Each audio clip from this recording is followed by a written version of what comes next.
Yes. അപ്പോൾ ഞാനിന്നൊരു കാര്യം, ഒരു വീഡിയോ ഉണ്ടായിരുന്നു, അപ്പോൾ അതിനെക്കുറിച്ച് പറയാൻ വേണ്ടി ഞാൻ വന്നത്. ഒരു ക്ലാസ്സിൽ ഒരു വിദ്യാർത്ഥി ബാക്കി വിദ്യാർത്ഥികൾ ചേർന്ന് ഇത് അവനെന്തോ ഒരു തട്ടിക്കളിക്കണ പോലെ കണ്ടു. അപ്പോൾ അതിനെക്കുറിച്ച് റിയാക്ട് ചെയ്യാൻ വെച്ചിട്ടാണ് ഞാൻ വന്നത്. അപ്പോൾ ഞാൻ വീഡിയോയിൽ കണ്ടത്, ആ വിദ്യാർത്ഥി ക്ലാസ്സിൽ ഇരുന്ന് നോട്ട് എഴുതുമായിരുന്നു. ആ സമയത്ത് ബാക്കിൽ ഇരുന്ന് അവൻ്റെ ക്ലാസ്സിൽ തന്നെ 3-4 പേര് പുറകിട്ട് അടിക്കുക, പിന്നെ എന്താ പറയുക, പുറകിട്ട് അടിക്കുക, തോണ്ടുക, പിന്നെ ആവശ്യമില്ലാത്ത സംഭവങ്ങളൊക്കെ പറയുക. എനിക്ക് മനസ്സിലാകാതെ എന്ത് രസമാണ് എനിക്ക് അവർക്ക് നിന്ന് കിട്ടുന്നതാണ്. ചിലപ്പോൾ ആ വിദ്യാർത്ഥി ചിലപ്പോൾ ഒരു പാവപ്പെട്ട കുടുംബത്തിൽ നിന്നോ അത്രയും പണക്കാരനല്ലാത്തൊരു കുടുംബത്തിൽ നിന്ന് ഒന്ന് രക്ഷപ്പെടാൻ വേണ്ടി വന്നവനായിരിക്കും. അപ്പോൾ അവൻ വെറുതെ ഇരിക്കുന്നത്, ഞാൻ നോക്കുമ്പോൾ അവൻ നോട്ട് എഴുതിക്കൊണ്ടിരിക്കുക.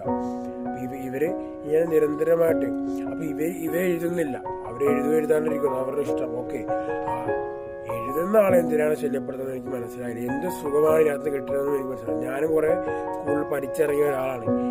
ഞാനും കുറെ തമാശയൊക്കെ കാണിച്ചിട്ടുണ്ടെങ്കിലും ഇതുമാതിരി കോപ്പിലെ തമാശകൾ ഞാനൊന്നും കാണിച്ചിട്ടില്ല.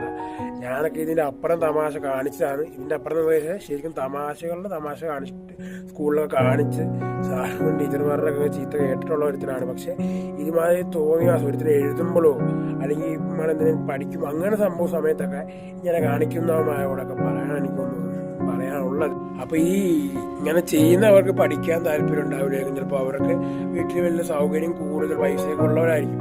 അല്ലാത്തൊരു പഠിക്കട്ടെ, നിങ്ങൾക്ക് എന്തിൻ്റെ കേടാണെന്ന് എനിക്ക് മനസ്സിലാകുന്നില്ല. അവനവിടെ നിന്ന് നോട്ട് എഴുതിക്കൊണ്ടിരിക്കുന്ന ഒരു വിദ്യാർത്ഥിയെ ബാക്കിൽ നിന്ന് പേരുകൊണ്ടടിക്കുക, കൈ കൊണ്ടടിക്കുക, പിന്നെ വായിന്ന് വരാൻ കൊള്ളാൻ സംസാരിക്കുക. ഇതൊക്കെ ഒരു നല്ല കാര്യമാണ്, അല്ലെങ്കിൽ വല്ല സംഭവമാണ് ഇവർക്ക് തോന്നുന്നതെങ്കിൽ എനിക്ക് പറയാനുള്ളത്, എൻ്റെയൊക്കെ ഒരു കാഴ്ചപ്പാട് ഇതൊക്കെ വെറും തന്തയില്ലായ്മത്തരം തന്നെ പറയാം. കാര്യം ഇത് ഞാൻ ഇത്രയും ഇങ്ങനൊരു വീഡിയോ തന്നെ ഇത്രയും ഈ വാക്ക് ഉപയോഗിക്കാൻ കാരണം, ഒരു വിദ്യാർത്ഥി അവിടെ ഇരുന്ന് എഴുതുന്നതാണ്. അവനെ കണ്ടിട്ടൊരു പാവം വിദ്യാർത്ഥി തോന്നി. അവനെ ഇങ്ങനെ ശല്യം ചെയ്യുമ്പോൾ ഇവന്മാർക്ക് എന്ത് സുഖമാണ് അതിന് കിട്ടുന്നതെന്ന് എനിക്ക് മനസ്സിലാകുന്നില്ല. അതിനെക്കുറിച്ച് പ്രതികരിക്കാതിരിക്കാനും തോന്നിയില്ല. അതുകൊണ്ട് തന്നെയാണ് ഞാൻ ഇത്ര വലിയൊരു വാക്കിനകത്ത് ഉപയോഗിച്ചത്. അത് എനിക്ക് ഒരു കുറ്റബോധം, ഒരു തെറ്റും തോന്നുന്നില്ല. ഇമ്മാതിരി തോന്നാസം കാണിക്കുന്നവന്മാർക്കൊക്കെ ഓർക്കുക, കർമ്മ എന്നുള്ളവരുണ്ടെങ്കിൽ തിരിച്ചു കിട്ടും. അതൊക്കെ ഓർത്ത് വെച്ച് മക്കള് കളിച്ചാൽ മതി. കർമ്മ